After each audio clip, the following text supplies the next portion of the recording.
much do working mothers harm their children's development? New research will bring a sigh of relief for just about every working parent. It suggests that combining work with bringing up children doesn't affect their social or emotional development. Here's Cordelia.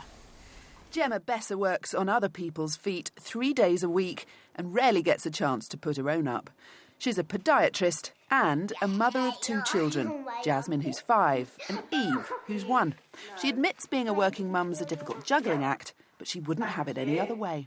I wanted to work because I felt I had a profession and something to give to society, and my children can see that I'm happy because I'm able to do what I've studied for. Now, new research is backing Jemma's way of life. The Economic and Social Research Council has found that working parents are not harming their child's social or emotional development. In fact, the ideal situation for children, boys and girls, was both parents living at home, both going out to work. I hope that what working mothers can take from this is that they don't necessarily need to feel guilty, because I know a lot of working mothers do feel guilty in terms of their children's emotional well-being. And that goes against some traditional wisdom. If it makes the mum happy to go back to work, then that's fair enough. I think a happy mum equals a happy child. If they're full-time, 40 hours busy, so they hardly see the children. Opinions may remain divided, but this research backs up the view that parents shouldn't feel too guilty about going out to work.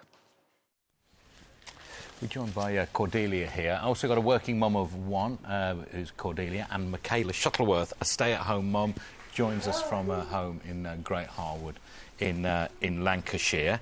So how long have you been a stay-at-home mum? Have you worked before? I have. I was a nursery nurse previously, but I've been a stay-at-home mum now for, 5 years. I did go back to work between the 2 girls and having my boy, but I've been at home now for nearly 5 years, so... And when you were at work and the kids are at home, did you feel any sense of guilt? I mean, the Daily Mail will normally tell people, working mothers, that they're in some way, suggest in some way harming their children. That doesn't seem to be the case, according to this study, though.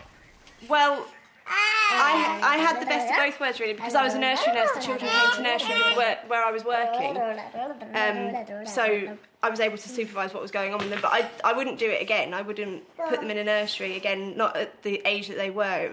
It wasn't a very good experience for me or them. So, Cordelia, I mean, you sort of were at home for the 12 months after you had your little boy, weren't you? But then going back to work, it wasn't necessarily a smooth transition. No, it wasn't, and that's why I'm very relieved to hear this research, but I'm a little bit surprised. In a way it helps, because I'm not going to feel quite so guilty when little Conrad's begging me, don't go in the morning, but doesn't completely get rid of all the guilt. He gets up early to beg you, doesn't he? 3:30 or whenever you come in. But, the alarm's a loud one. Yeah. But when I went back to work, to be honest, and I don't like to admit it, but I did see an effect in him. He took a bit of a knock in confidence, but the key is he's back where he ever was now, and he's quite a confident little boy. I've been back at work for a year and a half, and I think so. My personal experience sort of is backed up by this research, because they say that in the long term the child's development isn't affected. I've got to say, I'm lucky enough to have really good childcare, and that's something we were just hearing, that is key. Which brings me on to my second point, actually. Let's not take this research and just think all is rosy in the world of working mums, because actually we need an awful lot more help on childcare. OK, it doesn't harm the kids in the long term, but I tell you what, it harms the parents at the moment, because it's very expensive and it's very difficult to find quality staff. Little Ben's looking very content there, isn't he, Michaela? He is. Having given his sister a good wallop earlier, she's gone scurrying away. But I mean, if you did go back to work, you'd be reassured, Michaela, surely that, looking at this research, it seems you don't necessarily harm your child's development. They may learn independence and those kind of skills.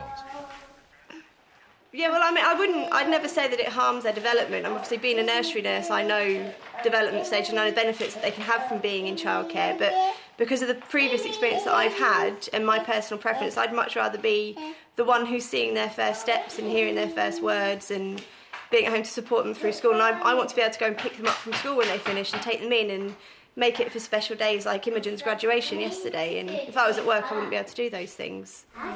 OK, thanks very much for your time. Looks like you've got some work on your hands this morning. Thanks, Michaela. Yeah.